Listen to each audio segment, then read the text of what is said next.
ಕಲ್ಲಿಗೆ ಒಂದಲ್ಲ ಎರಡಲ್ಲ ಸಾವಿರಾರು ಸಾವಿರಾರು ಉಳಿಯಿಂದ ಹೊಡೆದು ಒಂದಿಷ್ಟು ಕಲ್ಲಿನಿಂದ ಹೊಡೆದು ಅದನ್ನ ಚಂದ ಚಂದ ಚಂದ ಚಂದ ಮೂರ್ತಿ ಮಾಡೋದು. ಇಲ್ಲ ಕಾಡುಗಲ್ಲನ್ನ ಹೊಡೆದು ಬಡಿದು ಏನೆಲ್ಲ ಮಾಡಿ ಅದನ್ನ ಮೂರ್ತಿ ಮಾಡೋದು. ಮೂರ್ತಿ ಯಾವಾಗ ಆಯ್ತು ಅದು ಯಾವಾಗ ಚಂದ ಕಾಣಕತ್ತು ಆ ಚಂದ ಕಾಣ ಒಂದು ಕಲ್ಲನ್ನ ಒಂದಿಟ್ಟು ಒಳಗಿಟ್ಟು ಯಾವಾಗ ಒಳಗಿಟ್ವಿ ಅಲ್ಲಿ ಹೋದಾಗ ಅದು ಎಲ್ಲರ ಕಡೆಯಿಂದ ಕೈ ಮುಗಿಸಿಕೊಳ್ಳುವಂತ ಅರ್ಹತೆಯನ್ನು ಪಡ್ಕೊಳ್ತು. ಯಾವಾಗ ಅರ್ಹತೆಯನ್ನು ಪಡ್ಕೊಳ್ತು ಅಂದ್ರೆ ಬರೀ ದೇವರಾದಾಗ ಅಷ್ಟೇ ಅಲ್ಲ, ದೇವತ್ವದ ಶಕ್ತಿಯನ್ನು ಪಡ್ಕೊಂಡಾಗ ಮಾತ್ರ ದೇವರಾಗಲಿಕ್ಕೆ ಸಾಧ್ಯ. ಕಲ್ಲನ್ನ ಶಿಲ್ಪಿ ಕೈಯ ಕೊಟ್ಟಾಗ ಅದು ಒಂದಿಷ್ಟು ಪರಿವರ್ತನೆ ಆಯಿತು. ಕಲ್ಲ ಮೂರ್ತಿ ಆಯಿತು. ಕಲ್ಲು ಮೂರ್ತಿ ಆಯಿತು.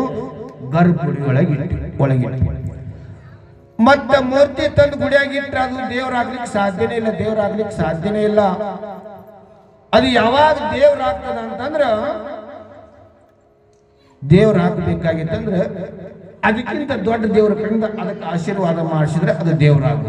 ಇಲ್ಲ ಮಕ್ಕಳಿಗೆ ಏನೂ ಬುದ್ಧಿ ಇಲ್ಲ ಅಂದ್ರೆ ಅವರಿಗಿಂತ ದೊಡ್ಡವರು ಇರುವಂತ ಅವರಿಗಿಂತ ದೊಡ್ಡ ಜ್ಞಾನಿಗಳಿಂದ ಅವರಿಗೆ ಬುದ್ಧಿ ಹೇಳಿಸಿದ್ರೆ ಶಾಲೆ ಕಳಿಸಿದ್ರೆ ಅವು ದೊಡ್ಡ ವ್ಯಕ್ತಿಗಳಾಗಲಿಕ್ಕೆ ಸಾಧ್ಯ.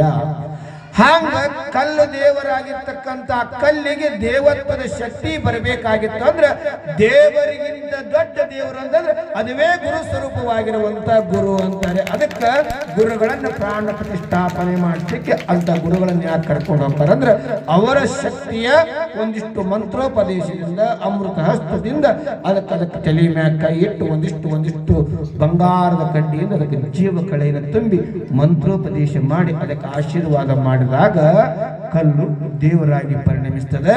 ಗುರುವಿನ ಆಶೀರ್ವಾದ ಪಡ್ಕೊಂಡಿರುವಂತ ಕಲ್ಲ ಭಕ್ತರ ಆಶೀರ್ವಾದ ಮಾಡುವಂತ ಯೋಗ್ಯತೆಯನ್ನು ಪಡ್ಕೊಳ್ತದೆ. ಕಲ್ಲು ಬೆಲೆ ಬಾಳುವಂತ ವಸ್ತುವಾಗ್ತದೆ. ಇದರಿಂದ ಪರಿವರ್ತನೆ